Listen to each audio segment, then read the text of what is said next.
koľko času som čomu venoval. Je to v súlade s tým, ako mám priority svoje životné, hej. Nezanedbal som niečo, čiže samozrejme, aby rodina, voľný čas, sebarozvoj, nejaké duchovno, aby na to človek mal čas a nie len na tú prácu. Takže to je taký môj malý veľký boj. Vítaj v klube.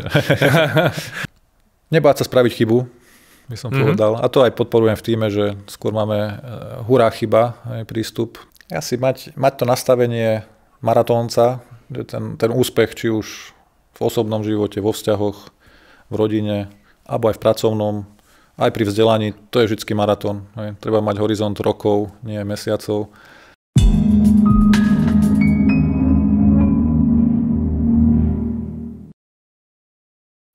V dnešnej časti Insight from Business by som rád privítal Vlada Grucu. Vítaj. Ďakujem. Vlado, ty si CFO pre väčší región, pre myslím 17 krajín v spoločnosti Havi Logistics. Skús nám trošku povedať bližšie, čo to vlastne znamená. Čo je tvoja rola? Ďakujem pekne za pozvanie, Ľubo. Je mi cťou, že môžeme sa takto pozhovárať o tom, čo robím a o čo sa snažím vlastne dosiahnuť v živote. Tak Havi je logistická spoločnosť. Slúžime alebo poskytujeme služby hlavne v potravinovom segmente.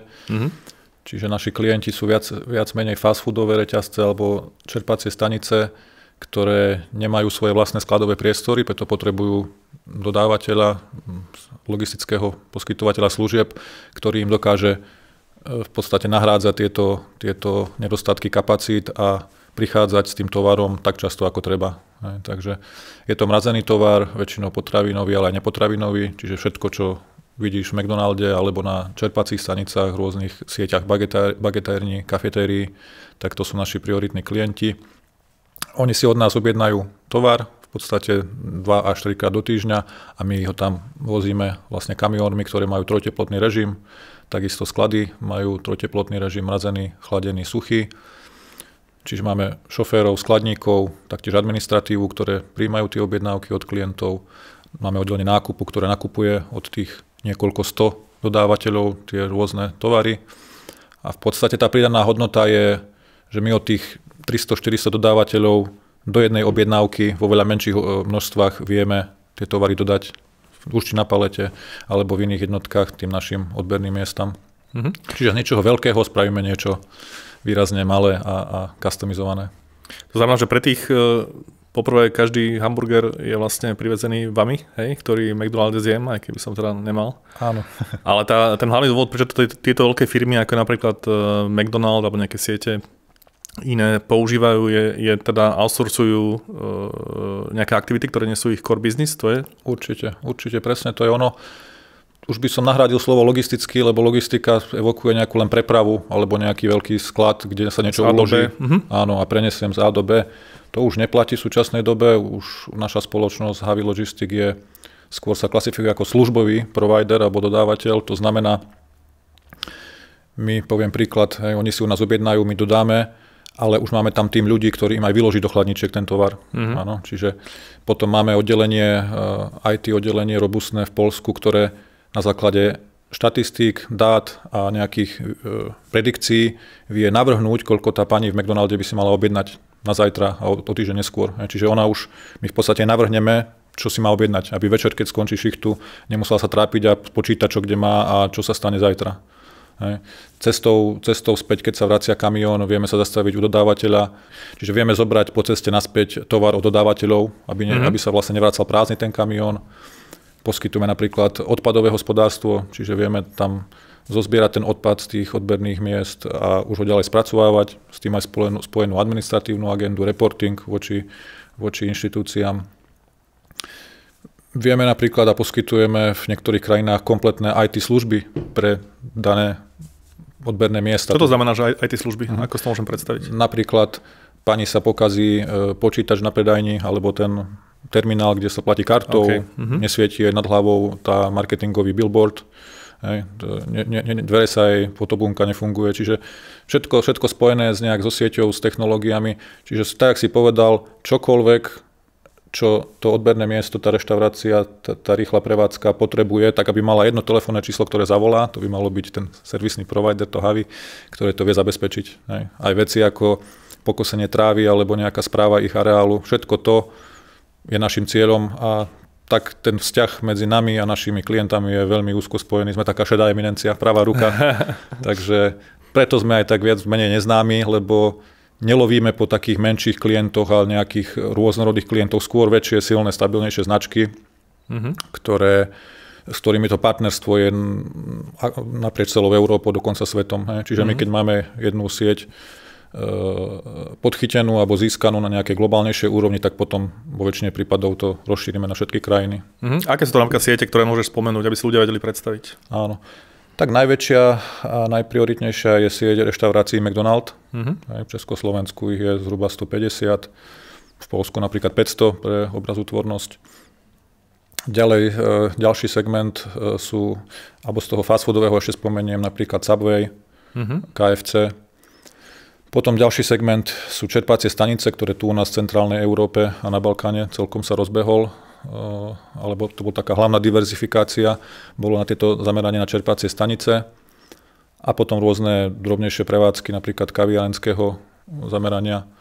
Ale všetko, čo je v podstate spojené hlavne s potravinovým tovarom, keďže my sme tí, ktorí mrazia aj v sklade tie tovary a aj počas cesty. Čiže veľmi vysoký fokus na kvalitu. Kvalita niečo stojí, čiže tí klienti musia byť silnejšie značky, aby sme vysoko customizovaní a v podstate všetko, čo oni požadujú a tieto americké značky sú väčšinou veľmi, veľmi striktné z hľadiska kvality a dodržiavania postupov. Napríklad my máme aj rôznych, by som povedal, poskytovateľov, ktorí kontrolujú kvalitu priamo u výrobcov. Čiže už ten pestovateľ zemiaku, ten výrobca hranolky, my sprostredkováme tú kontrolu kvality v tej našej cene tej služby. Čiže ten flow od A po Z je čím ďalej tým širší. Sme v čím ďalej tým viac krokoch zameraní, zahrnutí a naozaj to gro by malo byť pre tie naše, napríklad pre McDonald, aby do tej minúty a pol bol voňavý, chrumkavý hambáč hotový a ty si to užil ako klient a všetko ostatné, aby niekto vedel partnerovať a zabezpečovať pre nich. A keď pôjdeme trošku teraz z iného pohľadu, možno na teba dnes si správny názov pozície regionálny CFO alebo regionálny finančný manažer, riaditeľ pre tých 17 krajín. Ty máš malú dceru v podobnom veku, ako mám ja. Keď sa ťa ona pýta, čo robíš, čo jej odpovedaš? Áno. To sa ma častokrát pýta. Čo ty vlastne robíš, táto? Ten McDonald to si vie predstaviť? Ale áno, to si vie predstaviť. Častokrát, kúkne mi do izby a v fuse telefonujem. Čo robíš? Zase voláš. Takže tá odpoveď je, že telefonujem, komunikujem, riešim. Častokrát prikúkne, že s kým volám, aká národnosť a to ju tak zaujíma a potom sa ma pýta, takže už si robí takú spojitosť. Áno, takže už na tejto viackrajinnej pozícii je to rola, by som povedal, v prvej rade people manažéra, aby som zabezpečil, aby tie oddelenia, finančné oddelenia v jednotlivých krajinách, ktoré mám na starosti, fungovali, boli sebestačné, čiže správnych ľudí na správne miesto obsadiť a potom riešiť tie strategické veci, to znamená daný rok, budúci rok, koľko profitu alebo koľko tržieb vieme priniesť vlastníkom, čiže nejaké plánovanie a určovanie priorít, ako to dosiahnuť tie firemné ciele. Byť tam, kde treba, to znamená vždycky niečo vybuchne, keď sa tak povie. Takže teraz napríklad situácia v Turecku, extrémna inflácia, turecká lira padla, mali sme tu na Ukrajine konflikt, takže byť tam, kde treba, tam, kde horí, tie najkľúčovejšie úlohy riešiť aj strategickým pohľadom, aby to nejak, nielen z jednokrajinného pohľadu, ale z hľadiska celej skupiny, aby sme robili tie najsprávnejšie rozhodnutia. To je teda pohľad ako keby na teba, na tvoju pozíciu, ale ty si tiež niekde začínal, to je možno tiež zaujímavé. Ty si v Havi koľko rokov? Toto je 14. rok, takže začal som v roku 2010. Vtedy sme získali klienta OMV, takže sa to nejak rozrastalo. Bolo to taká menší sklad za Trnavou v Modranke. Takže áno, tam boli 2 kontajnery, to bol ofisový priestor. Takže jedna stolička, jeden stôl a nič viac. Takže vtedy sme v podstate Havy ako skupina, to je globálna značka vo vyše 100 krajinách sveta, vyše 10 000 zamestnancov. Všade, kde bol McDonald, tam vzniklo v podstate Havy a vznikalo takým štýlom, že skupina Havy zmonitorovala trh, zistila, kde by bolo vhodné, aký už existujúci sklad s nejakou infraštruktúrou a kúpila to v podstate. Čiže vtedy Havy kúpilo sklad pri Modranke, lokálnu slovenskú firmu, zaviedlo Havy štandardný auditný proces, našlo ľudí a v podstate urobilo z toho Havy spoločnosť. Vtedy aj McDonald začal expandovať na Slovensku, nový klient OMV, takže tam som začal ako finančný kontroler v roku 2010 a zhruba každé 3-4 roky som mal to šťastie alebo privilegium, že sa mi dostalo nejakému progresu. Takže ďalší krok bol finančný manažér pre Česko a Slovensko. To znamená už pokrývať tú agendu celistvu, celého finančného oddelenia, nielen controlling. Controlling to je tvorba rozpočtu, forecasty, teda plány, sledovanie reálnych výsledkov, nákladov a výnosov v porovnaní na tieto plány, kde sa odchylujeme, nejak dvíhanie ruky a hlásenie aj iným oddeleniam a manažmentu spoločnosti, kde sa treba zamerať z hľadiska tej ziskovosti alebo nákladovosti. A už ako finančný manažér už samozrejme aj agenda práce s ľuďmi, čiže už rola je zabezpečiť, aby ten kontrolerský pilier, aj ten účtovnícko-daňový pilier, kde je hlavná účtovníčka a účtovníci, ktorí v podstate účtovnú závierku vykonávajú, sprevádzajú finančný audit spoločnosti a všetky denné účtovné transakcie vykonávajú okrem iného aj funkciu treasury alebo pokladne, čiže zabezpečovanie platieb dodávateľom, aj príjmanie platieb od zákazníkov, nejaké forecasty, cash flow. Takže to je ako keby agenda finančného oddelenia. Častokrát aj v iných menších firmách vidím, že finančný manažer má niekedy na starosti aj IT alebo právne oddelenie, prípadne HR, ale my sme už väčšia firma aj s nejakou štruktúrou, takže u nás to je čisto tie financie. Čiže controlling, účtovníctvo, dane, audit. Potom ďalšie 3-4 roky som postúpil na pozíciu viackrajinného, teda klastrového finančného manažéra pre krajiny V4, čiže Česko, Slovensko, Poľsko aj Maďarsko, k tomu Pobaltie. A od zhruba 2 roky späť to je, čo som dostal rolu regionálnu, to znamená, že už viac takýchto klastrov, čiže okrem toho centrálneho, kde pribudla aj Ukrajina, tak aj klaster balkánsky, to znamená Bulharsko, Srbsko, Rumunsko, Turecko a z toho klastru euroázijského, kde bolo Rusko najväčším klientom, tak sme si ponechali Gruzínsko. Takže, a Rusko, Bielorusko a Kazachstán sme v podstate predali. Keď si predstavíš ľudí, ktorí nerobia na finančnom oddelení a možno, že nejaká skupina z nich si povie, to je taká nejaká nuda, to by som nevedel, to je stále do kolečka to isté. Čo sú také možno výzvy v rámci vašich oddelení, také nejaké, nechcem povedať, že sexy výzvy, ale naozaj čo sa rieši, alebo s čím pomáhate, ako sa môže predstaviť nejaký človek, ktorý o tom nemá žiadne informácie. Čo riešite? Áno.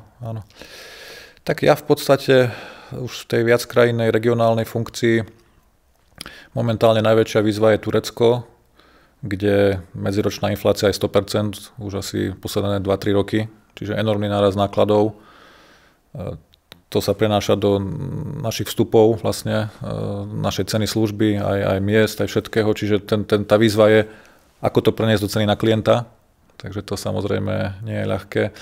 Druhá vec, ktorá sa tento rok stala v podstate z týždňa na týždeň, zo dňa na deň, bolo, že turecká mena výrazne, to znamená témer 50% zdevalvovala, to znamená $1 bol 18 lír v prvej polke roka, teraz je 28. Čiže následok z toho bol, že všetky tie eurové naše pôžičky, ktoré materská spoločnosť do firmy vložila, sa stali o polovicu drahšie. Potrebujeme zarobiť o polovicu viac tej tureckej líry, aby sme to mohli vrátiť. A toto preniesť na klienta, vysvetliť mu to a zahrnúť to do ceny služieb, to je taký oriešok, takže predvčerom sme boli v Istanbule a práve to sme sa riešili, čo s týmto rokom a čo s budúcnosťou.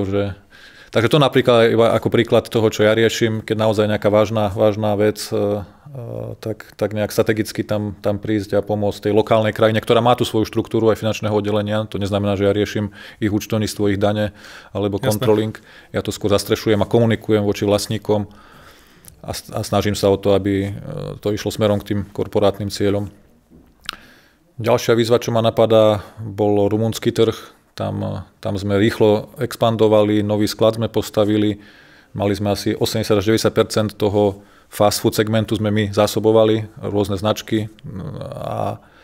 Čiže super štartovacia pozícia, avšak čo sa stalo v realite, odišli tam nejakí kľúčoví ľudia a v podstate náklady sa stali mimo kontroly, čiže nejakých vyše 100 000 eur mesačne boli náklady nad rozpočet. A proste kontinuálne to takto išlo a nevedeli sme čo.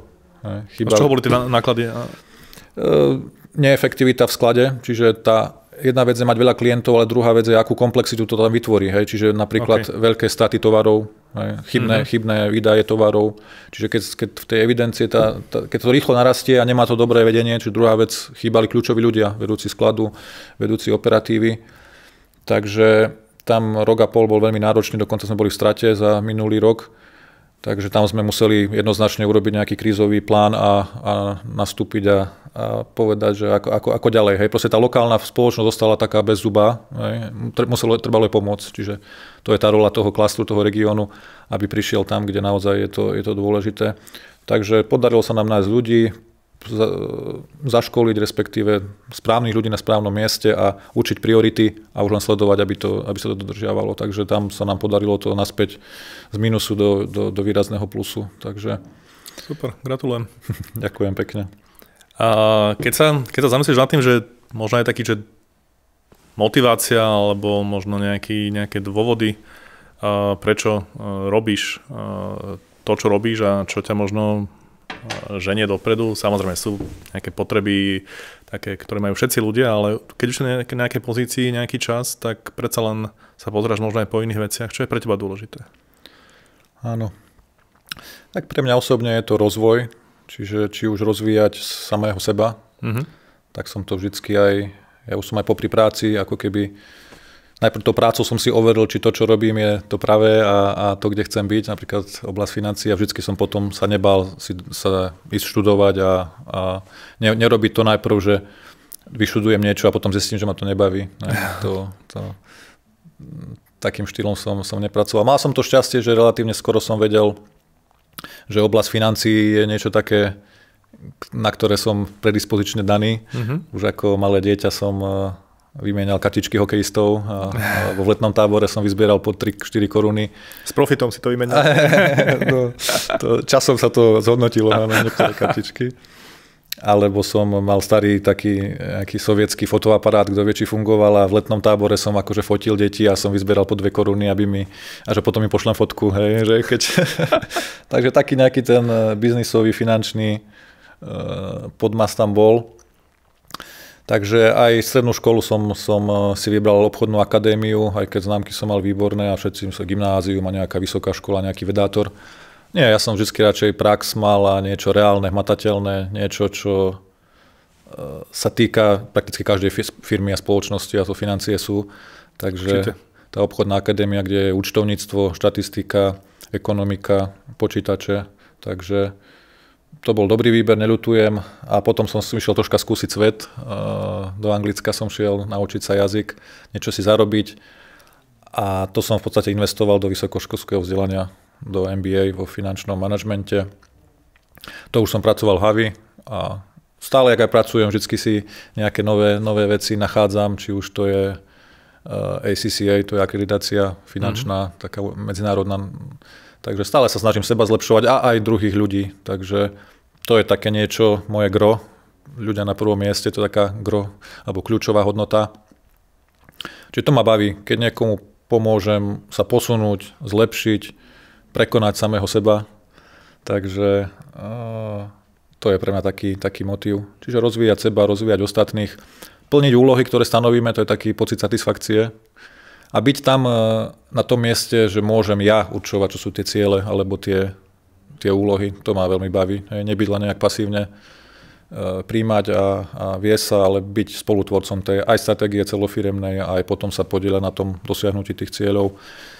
Čo je pre mňa také, moja diagnostika osobná hovorí, je, že efektivita a kreativita. Tu mi vyšlo taký osobnostná silná stránka, takže to môžem potvrdiť, že keď viem niečo zefektívniť, zrýchliť, zautomatizovať alebo nejako kreatívne zlepšiť. Aj, už či sa bavíme o, keď to má byť len nejaký PowerPoint alebo Excelová tabuľka, aj tam je proste vidieť, tak ako dobré jedlo, vidíš, že či ten šéf-kuchár ho robil s radosťou a to vidíš na tej vôni, na tej farbe, na tej chuti.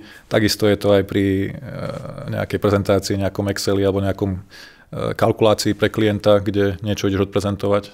Takže určite kľúčové vidím ako prípravu. Čiže keď sa pripraví, 90% úspechu je v tej príprave, by som povedal. Takže.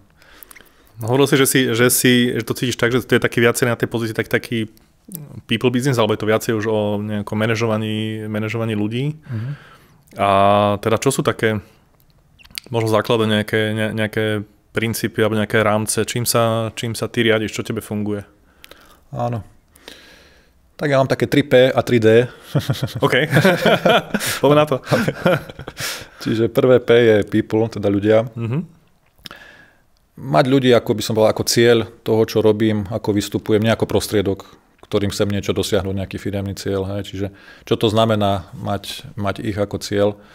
V prvom rade poznať ich silné stránky, aj slabé, a snažiť sa budovať na tých silných. To znamená dávať im úlohy a pozície, kde vedia v podstate uplatniť tie svoje silné stránky.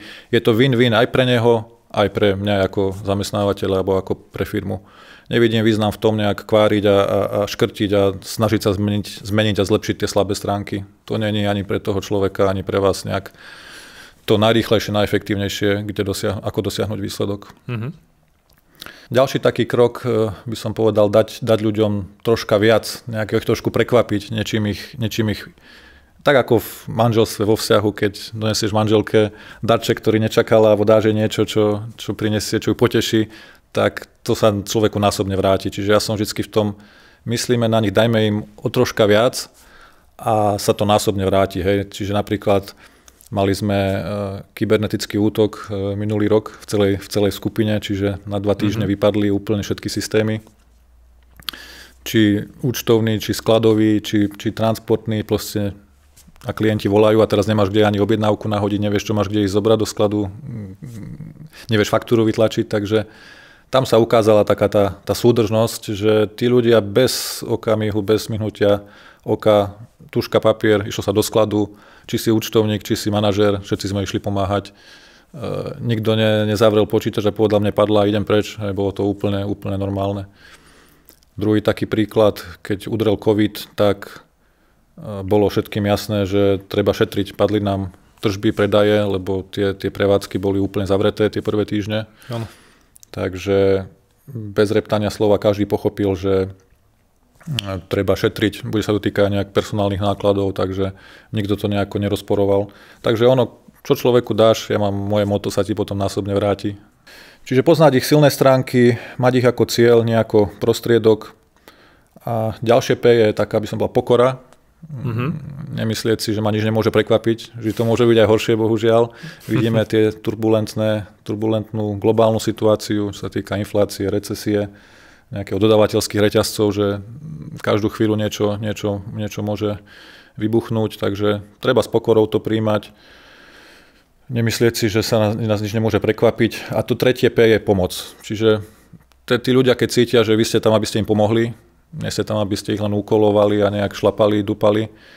Keď cítia, že vy im úprimne chcete pomôcť s tým, čo ich trápi, čo je ich aj pracovný, ale možno aj mimo pracovný, keď im dáte ten priestor, uplatnite svoje priority a beriete ich ako ľudí, takže manažujete s ľudskou tvárou, tak to je ako keby kľúčom k úspechu. Tie Dčka, ktoré mám, to je nejaká, by som povedal, synonymum. Druhým doniesť dobro. Čiže v podstate prinášať dobro, to je dosť individuálne. Treba poznať tých ľudí, aby sme vedeli. A také 2D mám ešte svoje navrch. To je dôvera a delegácia. Čiže to s tým súvisí. Musíte tým ľuďom dôverovať, vedieť tam kľúče od miešačky. Toto je tvoja oblasť, ja ti dôverujem. Samozrejme, dôležité je predtým mať tých správnych ľudí na správnom mieste, poznať ich silné stránky. Tá dôvera nemôže byť bez toho predošlého kroku. A delegovať. Ako manažér musíte vedieť zveriť tú agendu, samozrejme komunikovať, nejak si kontrolovať spoločne, ale musí ten človek mať dôveru a mať ten svoj piesoček, tú svoju agendu, aby mal ju pod palcom. Inak, keď človek má viac už krajín na starosti, by nedokázal fungovať, keby mal sa do tých hlbokých detailov a mikromanažovať. To vidím ako keby slabú stránku, že stále niektoré firmy alebo manažerské postupy sa opierajú o nejaký mikromanagement, teda dosť to demotivuje potom ľudí a neprospieva to firemnej kultúre. Tak. Čiže tá hodnota tých ľudí, by som povedal, u mňa sú to v podstate tie kresťanské hodnoty, ktoré sa snažím v praxi, v živote, ale aj v pracovnom živote aplikovať.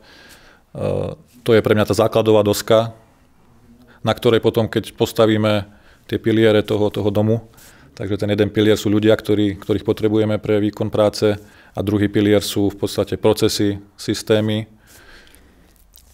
Navzájom previazané tieto dva piliere, keď sú komunikáciou, čiže tá malta medzi tehličkami musí byť komunikácia dennodenná a rozvoj. Ďalšie to pojívko je rozvoj, či už ľudí, či už systémov. Nesmieme stagnovať. Jednak ma to baví a jednak vidím, že to prináša energiu, tá zmena, ten rozvoj. Prichádzajú umelé technológie, digitalizácia, všetko sa bezpapierové, takže to príde aj do oblasti financií, už prichádza. Takže musíme to sledovať, nezaspať. A potom na týchto dvoch pilieroch tá striežka, čo sú tie firemné ciele, týkajú sa profitu, expanzie, získavania nových geografií, tak to potom, keď to vnútro toho domčeka je takto nastavené, to sa mne osvedčilo, že potom tie ciele sa ľahko dosahujú, už akékoľvek sú. Samozrejme musia byť nejak v súlade s tým celkovým nastavením. Takže to je moja taká nejaká taktika. Hej, a tá taktika, teda predpokladám, že to musí byť nejaký balans medzi nejakou dôverou a teda medzi tým, aby človek nepoužíval nejaký mikromanagement alebo riadenie úplne do detailu. Ale aké máš ty s tým skúsenosti? Aké tam máš tie brzdy? Teda, že aká miera tej kontroly? Alebo aké sú tvoje skúsenosti v tomto tu? Že keď sa stane, že si povieš, OK, toto nemá zmysel, v podstate tento človek nie je správny človek na správnom mieste. Určite sa dejú aj takéto situácie. Hej, že, určite. Že čím to dosahujete, že ten domček sa stáva správne? Určite, hej. Tá jednička, to people first, to znamená správnych ľudí na správnom mieste, čiže nebáť sa potom urobiť aj kroky smerom, aby ten človek sa dobre cítil na tej pozícii, kde má byť. Čiže ja radšej dlhšie hľadám človeka na tú pozíciu, než niekoho len rýchlo obsadím a potom to treba meniť a zase z nového hľadať. Takže skôr treba investovať dostatok času a prostriedkov do nájdenia vhodných ľudí, či už interne alebo externe. Ak už niektorý je na tej pozícii, tak aj interne sa dá robiť posuny, zmeny. A samozrejme aj nejaký coaching, mentoring, snažiť sa s tým človekom.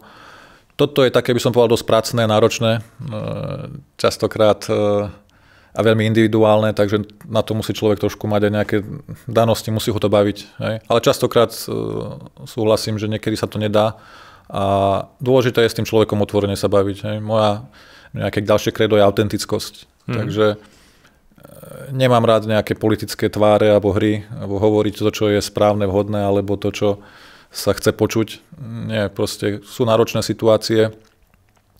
Napríklad sme mali prechod účtovnej agendy z lokálnych spoločností do centra zdieľaných služieb v Poľsku a znamenalo to, že zhruba polovicu ľudí musíme prepustiť, lebo budú prijatí v Poľsku.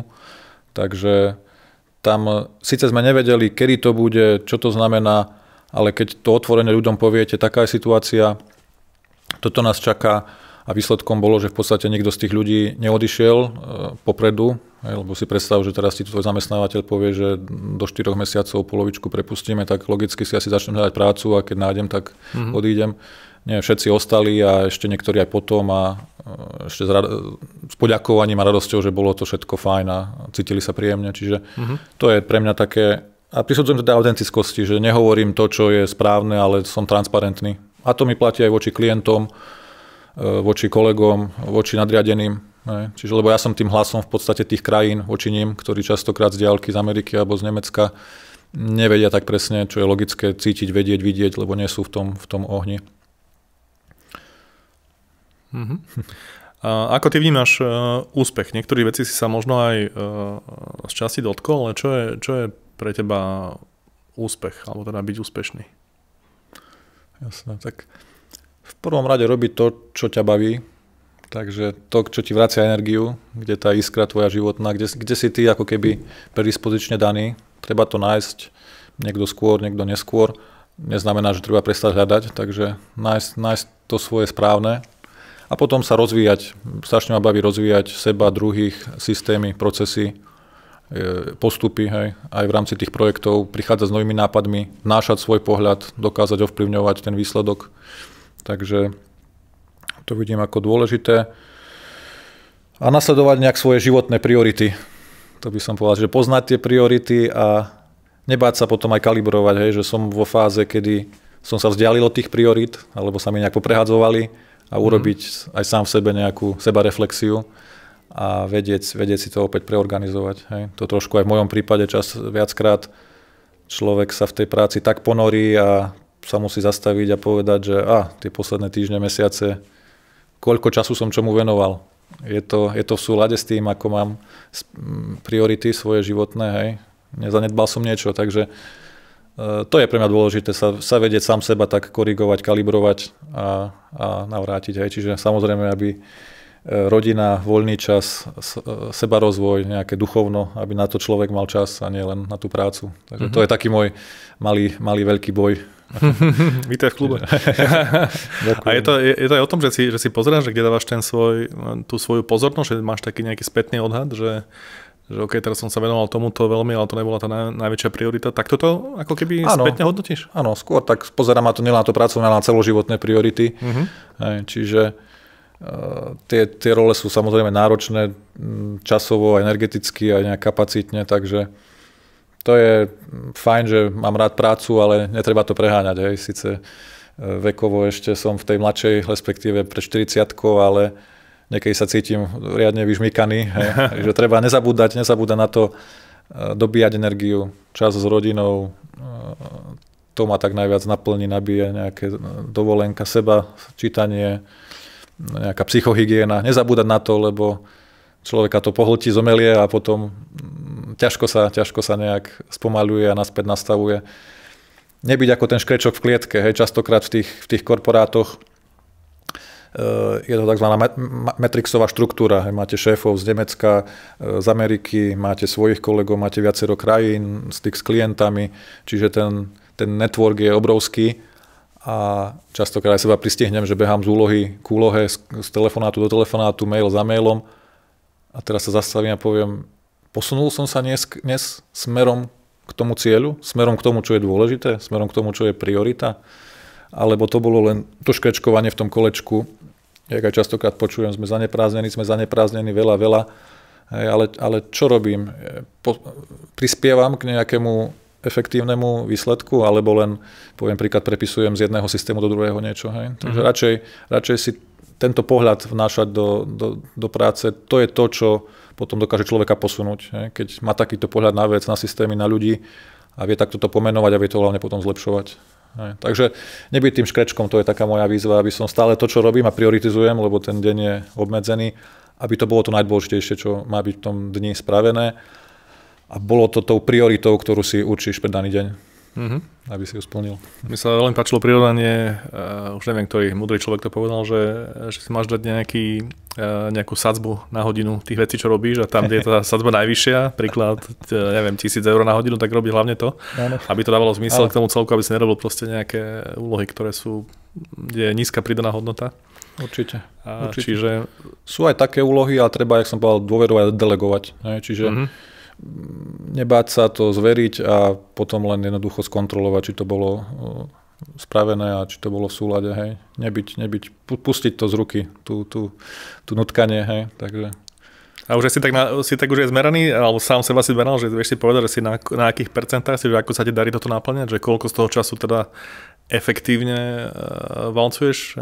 Máš to tak, že si na 40, 50, 60, máš taký nejaký feeling? Myslíš ako z hľadiska efektivity v práci? Že robíš naozaj tie úlohy, ktoré majú tú najvyššiu pridanú hodnotu, alebo tie, čo by si možno, nechcem povedať, že mal, ale ktoré si myslíš, že sú najdôležitejšie. Áno, ja som taký vizuálny typ, čiže čokoľvek, čo riešime, bavíme, ja som taký one-pager, jedno stránka toho, čo idem riešiť. Vždycky musí byť jasné, čo je problém, čo chcem vyriešiť. Nebáť sa, keď riešenie existuje, čo mnohokrát zistujem, že tie problémy sa kopírujú z krajiny do krajiny. Nebáť sa ukradnúť v úvodzovkách to riešenie, nevytvárať koleso, strácať čas. Hej, ale na tvoju otázku, tak niekedy bojujem s tým, že ten môj batôžok, ktorý si dám na chrbát, že ho preplním, čiže priveľa úloh, priveľa priorit. Preto, čo som začal od minulého roka, proste jedna A4 a tam sú napísané ročné priority. Na prvý kvartál, na druhý, alebo prvý polrok, druhý polrok. A stále, keď je nejaká porada, nejaký kvartálny feedback, nejaký svoj vlastný, tak stále sa dám na oči a stále začínam všetky aj projekty, keď robíme, či je to niečo z toho a z hľadiska podľa priority to najvyššie, čo sme si určili na začiatku roka. Hej. Takže to potom nejakých do kvartálnych, do mesačných, do týždenných, do denných. Tak je ďalší môj taký pracovný postup alebo vizualizácia je tzv. Tučná žaba. Takže tá žaba je tá úloha, ktorá je taká najťažšia, najkomplexnejšia, aj najdôležitejšia, aby mala byť splnená ako prvá v rámci daného dňa. Lebo neodkladať to, lebo tá žaba potom sa nafúkuje a je škarečia a o to ťažšie je potom ju naporcovať a nejako spracovať. Takže vždy začať s tou žabou, potom aj ten deň, aj tie ďalšie úlohy počkajú, tie menej dôležité a človek sa aj dobre cíti. Neodkladať to by som tak nejak zdôraznil. Takže jedna parabola je tlstá žaba. Druhá je byť ako taký, vytrvalosť vidím ako kľúčovú pri riešení mnohých úloh, aj s ľuďmi, aj manažerských úloh. Vytrvalosť, takže tam môj obrázok je takého oslíka, alebo som čítal také prirovnanie, oslík, ktorý padol do vyschnutej studne a ako sa dostane z nej von. Ľudia tam hádzali odpadky, to bola nejaká diera, tak on v podstate zjedol to, čo bolo prospešné, otriasol a ušľapal, čo bolo neprospešné a tak sa dostalo krôčik vyššie k tomu svetlu. Takže tak častokrát tie životné úspechy alebo nejaké progresy to nie je šprint, je to vždycky maratón a tá vytrvalosť, schopnosť prekonať prekážky, ísť si to svojou cestou a aj niekedy tak som povedal jednosmerne jak ten oslík, ale je to o tom, kto vydrží do konca, ten zvíťazí, takže to sa snažím ja tak nejak aplikovať. Zaujímavé. Ešte k tým úspechom krátko, ak sa môžeme vrátiť. Keď sa zamyslíš nad tým možno poslednými rokmi, keď sa bavíme v kontexte možno práce, alebo teda biznisu, čo ty považuješ za také naozaj najvýraznejšie úspechy, ktorých si bol súčasťou? Tak tento rok sa nám výrazne napríklad podarilo naštartovať a obnoviť trh na Ukrajine. Takže ono byť tam je vojna, ale tam de facto sú otvorené všetky prevádzky McDonaldu. Tam už práve, že myslíme o investovaní do nových kapacít, do nového skladu. Takže aj z hľadiska ľudí tam vidím veľký priestor, kde nás to tak preverilo, ako dokážeme pracovať s ľuďmi, ako spoločnosť naša. Takže Ukrajina z hľadiska výsledkov aj z hľadiska prístupu k ľudí. Takže tam nám, keď začala vojna, sme mali plné sklady tovarov, veľa prepravných kamiónov, ktoré boli na ceste. A proste tá vojna to celé zablokovala. Nemôžeme platiť napríklad faktúry do zahraničia. Čiže veľká obmedzenosť.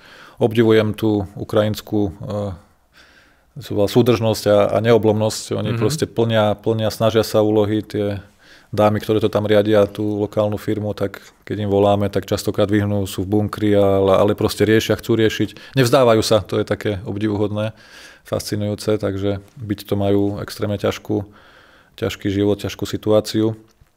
Takže to je veľká výzva. Turecko som spomínal, Rumunsko tiež. Takže preveril nás pekne ten kybernetický útok, jak som spomínal, aj tým, že to spôsobilo nejaké straty a straty zisku, ale aj by som tak povedal ako ľudí, a ako sme nastavení procesne a z hľadiska aj bezpečnosti ako firma globálne, a to nám otvorilo oči. Takže to bolo celkom kľúčové. Taktiež COVID bol pre náš biznis, ktorý je v potravinárstve a práve sme v tých napríklad v shoppingových centrách a bolo to plne zavreté, takže preveril, ako taká veľká globálna firma dokáže byť flexibilná. A práve sa ukázalo, že je to o tých lokálnych tímoch, ktoré tam stále sú a ako sú flexibilné, ako dynamické, ako vlastnia to, čo robia, hej, či to berú ako svoje, čo my ako Stredná Európa máme tú výhodu, že my sme tí pracovití a bereme to tak od srdca, než to niekto porovnám s nejakými západnejšími kultúrami, tak biznis je biznis, niečo sa stalo, tak idem domov a nejak sa to hádam spraví. Myslíš, že tí ľudia v Strednej Európe, alebo teda na Slovensku sú viac takí srdciari? Áno, určite. To vidím aj tak nejak kulturálne, aj historicky, aj pri tej práci to tak vidím jednoznačne, že ideme aj nad rámec toho. To vidím aj pri balkánskych kultúrach alebo pri Turkoch, ale hlavne pri nás, pri Strednej Európe, že to nám nejak pomôže potom k tomu progresu, lebo dáme tam kúsok seba a berieme to troška ako svoje. Takže, a to nevidím pri západných, keď to porovnám. Uh-huh.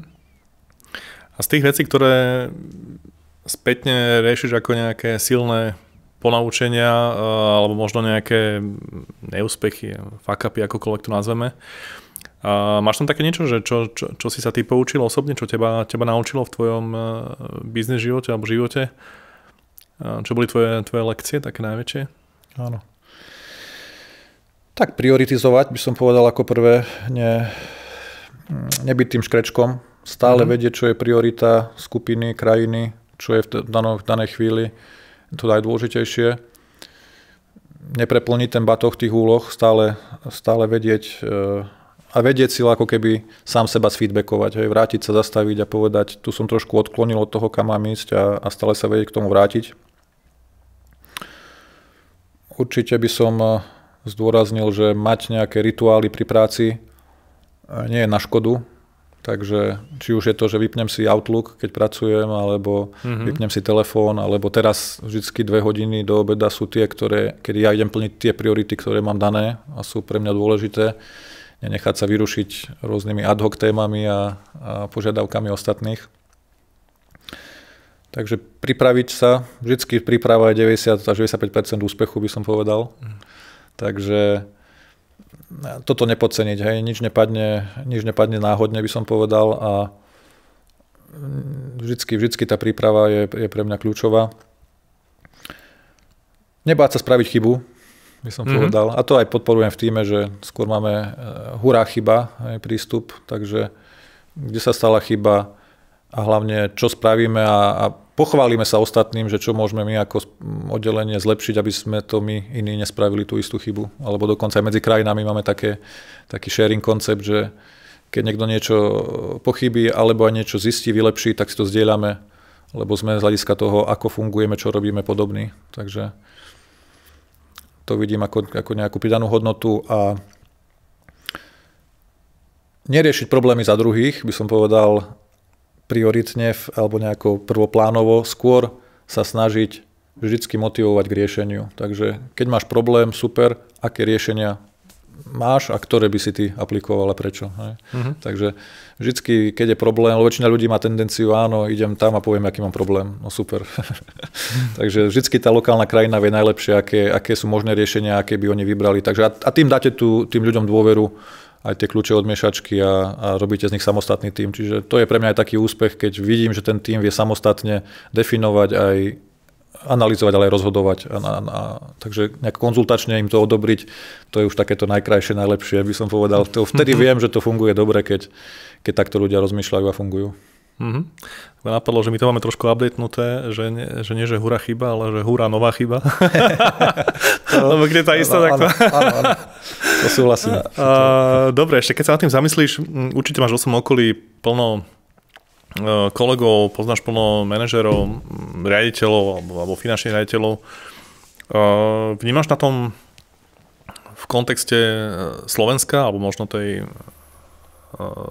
strednej a východnej Európy také najčastejšie chyby, čo robia manažeri alebo ľudia z biznisu? Tam máš aký feeling? Spomenul som ten mikromanagement, čiže častokrát ja som šéf a vy budete robiť to, čo ja poviem.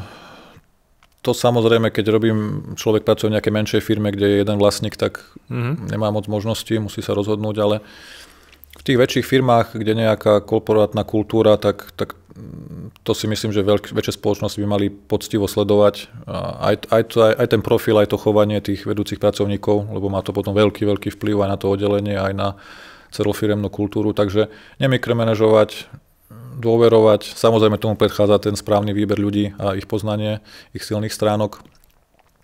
Čo ďalej sledujeme, že niektoré spoločnosti, bol to trošku problém aj našej, že majú priveľmi robustný controlling, čiže až prekontrolujú, prereportujú a je to taký reporting pre účely reportingu, nie reporting pre účely rozhodovania a vyvodzovania nejakých akcií, nejakých konkrétnych, čiže to je jeden extrém. Druhý extrém je, že sú spoločnosti, ktoré nemajú vôbec controlling, rozumej kontrolovanie nákladov na pravidelnej báze mesačnej alebo aj častejšie aj výnosov, čo je to ziskové, čo prináša aké výnosy a aké náklady a teda akú má ziskovosť po rôznych strediskách, servisných činnostiach alebo akokoľvek tá firma je štrukturovaná. Takže to vidím ako druhú oblasť. Tretia je v tých veľkých korporátoch to behanie ako škrečok alebo plnenie úlohy za úlohou bez toho, aby sme mali správne prioritizované a nebáť sa povedať, toto je priorita nášho oddelenia, našej firmy. Takže toto nejak presadzovať. A posledné, čo tak vnímam, je zastupiteľnosť. Takže častokrát ešte vidím tuto v strednej Európe najviac, že niektoré pracovné činnosti alebo niektorá agenda sa vykonáva iba jedným človekom a potom on, keď odíde, tak je tam problém. Hej. Čiže mať tie procesy a aj to, čo ľudia robia, čím viac zastupiteľné, vždycky mať nejaký backup plán a mať aj nejaký nástupnícky plán. Čiže každá pozícia by mala mať nejaký ten lievik, kde máme zastupiteľnosť alebo nejakú náhradu v nejakom horizonte. A tým aj pracujeme s ľuďmi a to vidím, že ich veľmi motivuje, keď sú súčasťou tohto plánu a je to v súlade s ich hodnotami, s ich víziami a takto systematicky na nich sa s nimi pracuje. Samozrejme treba mať podporu od personálneho oddelenia a treba mať už nejakú kultúru v tej firme, aby sa takto s ľuďmi dokázalo efektívne pracovať. Keď si hovoril o tých víziách, aké máš ty vízie do budúcnosti? Aké sú tvoje plány? Neviem, že čo je zmysluplný horizont pre teba, či 2, 3, 5, 10 rokov, ale čo tam vidíš ty v tej budúcnosti? Nejak som takto profesíne ja nikdy neplánoval, ani nemal nejaké ambície. Není som nejaký, že to mám dané. Skôr vždy sledujem v danom období, v danom roku, aká je situácia, aké sú príležitosti a pokiaľ tá príležitosť je a je v súlade s tým, čo chcem, v čom som dobrý, tak snažím sa ju tú možnosť ako keby vziať. Tak to bolo aj s mojimi postupmi. Nikdy som si nepovedal, že chcem byť CFO nejaký vysoký. Takže skôr mať oči otvorené a skôr ja to vidím, tým cieľom je tá cesta častokrát, alebo to, čo robím a ako robím, či pritom rozvíjam seba, ostatných. Tá cesta, ten progres je pre mňa tým cieľom. Čiže musím aj ten štýl a obsah a forma, akou veci robím, je pre mňa tým cieľom, tým naplnením, tou energiou späť. Nie je to o tom, že dosiahnem niečo. Jak som povedal, ten výsledok, 95% toho výsledku je dosiahnutého počas tej cesty, môjho pohľadu. Čiže nemám nejaké ambície alebo nejaké vízie. Som rád, keď môžem pomôcť, keď môžem prispieť, keď môžem niečo zefektívniť, rozvinúť, pomôcť spoločnosti a hlavne ľuďom. Lebo vždycky tí spokojní ľudia, to je krok číslo 1, kde vy môžete potom nejaký vyšší celok manažovať. Lebo keď to tak nie je, tak potom sa stále musíte vrácať do toho oddelenia, do tej nižšej jednotky a to potom sa nedá fungovať. Nemôžete byť aj v tej dennej agende, v úzko zameranej krajine a aj v nejakej viac krajinej. Ešte keď sa na to pozrieš z uhla, alebo z inej perspektívy, dajme tomu Havy a toho, čo sa vysnažíte, sú také nejaké výzvy, o ktorých máš hovoriť na najbližšie obdobie, najbližšie roky do budúcnosti v rámci biznisu, alebo vôbec trendov, čohokoľvek, čo je pre vás dôležité v vašom biznise? Určite nedostatok pracovných síl, alebo na trhu vo všeobecnosti, čiže už čím ďalej, tým menej ľudí chce robiť skladníka, šoféra. Takže ale nájsť aj kvalitného analytika hľadiska kontrolingu je tiež náročné. Keď ho hľadáme ho aj vyše 2 rokov a potom častokrát dlho neobsedí. Čiže tých najsprávnych ľudí, ale už dnes možno ľudia na týchto pozíciách není to to, čo je budúcnosťou, skôr ísť smerom umelej inteligencie a snažiť sa robotizovať, automatizovať, štandardizovať, čo sa dá a zmeniť to za nejaké robotické riešenie. Čo to môže znamenať u vás priamo v Havi Logistics, ak môžeš trošku povedať? Určite. Už sú v podstate samofungujúce by som povedal tie vozíky a obsluhujúce zariadenia v skladoch. Čiže už tam vôbec človeka netreba, ktorý behá s nejakým vysokozdvižným vozíkom a hľadá a ukladá. Už to dokážu robiť roboty. To isté z hľadiska plánovania, koľko objednať od dodávateľa. Čiže vidím, čo mám na sklade, viem nejakú projekciu, mám v systéme, vidím históriu, tak viem navrhnúť a objednať. Aj tá komunikácia tiež už vie byť plne digitalizovaná, nemusí nejaký administratívny pracovník volať inému administratívnemu pracovníkovi u dodávateľa. To isté komunikácia s odbernými miestami, tam už sme celkom digitalizovaní, máme nejaký portál, kde sa dá online iba naklikať, čo si chcú objednať a hneď to máme my v systéme prenesené, nie je tam potrebný nejaký medzikrok ľudský. Aj na finančnom oddelení, spracovanie dokladov, faktúr, výpisov, interných dokladov, to všetko sa dá robotizovať, automatizovať. Čiže kde ostanú tí ľudia podľa teba, že čo budú tí kľúčoví ľudia, aké budú tie kompetencie potom tých ľudí, dajme tomu, neviem, poviem teraz 7-10 rokov, že kde to vidíš, že kam sa to môže pohnúť? A teraz nemyslím to ako hrozbu, ale skôr ako príležitosť pre tých ľudí, ktorí niektoré tie kompetencie asi budú musieť zastávať. Tam, kde je pridaná hodnota, takže možno určovanie stratégie, správne rozhodnutia, kam ísť, kde hrať, v akých krajinách, s akým produktom, s akou službou, to stále samozrejme človek musí určovať aj to, ako majú rozmýšľať alebo správať sa tie robotizované jednotky. Stále sa to, samozrejme sme ešte len v plienkach, takže to tam vidím skôr na 10 ročia, než na nejaké roky. Ale treba sa na to pripraviť a robiť krôčky tým smerom, si myslím. Dobre, Vlado, keď môžem teda ísť pomalinky k našej poslednej otázke, a to je, keď si predstavíš, že by si mal možnosť využiť stroj času a sám sebe si poslať spätne nejaký odkaz, čo by si poslal svojmu mladšiemu ja? No, dobrá otázka. Asi mať to nastavenie maratónca, že ten úspech, či už v osobnom živote, vo vzťahoch, v rodine, alebo aj v pracovnom, aj pri vzdelaní, to je vždycky maratón. Treba mať horizont rokov, nie mesiacov na mysli, byť pripravený prekonávať prekážky, rozložiť si sily, tak ako správny maratónec, nezačať šprintovať v nejakom úseku, lebo potom nebude mať sily ďalej. Takže to je trošku aj môj taký súboj, že stále myslieť, že je to maratón. A to je tá cesta k úspechu nejakému trvácnemu. Takže to je také číslo 1. A číslo 2, ten úspech je podľa mňa priamo úmerný tomu, ako často, ako dlho vieš byť mimo komfortnej zóny svojej. Takže nebáť sa, zvyknúť si na to, súvisí to s tým rozvojom, s tým zlepšovaním. Takže byť tým vytrvalostným bežcom alebo tým oslíkom, snažiť sa a investovať do seba, ale keby som si mohol nejakú radu dať spätne, tak investovať aj z hľadiska pasívneho investovania a zabezpečovania si príjmu do budúcna. S tým som začal relatívne neskoro, takže čím skôr, tým lepšie. Aj keď malé čiastky, ale nespoliehať sa, že niekto ťa zachráni na starobu. Múdro. Vlado, ďakujem veľmi pekne za účasť a prajem všetko dobré, nech sa darí. Ďakujem pekne. Na záver by som povedal, že každý deň je príležitosť na radosť a vďačnosť. Takže ja by som chcel tebe poďakovať, že si mi umožnil, že si ma sem pozval. Pomohlo mi to tak nejak sa trošku aj mne samému sebe zastaviť a tak sfeedbackovať, trošku sa rekalibrovať, či to, čo robím, ako robím, či je v súlade s tými prioritami a s tým, ako to chcem robiť, ako chcem fungovať, ako chcem žiť. Takže ďakujem za tento podcast a pomohlo mi to aj v tomto smere. Rado sa stalo.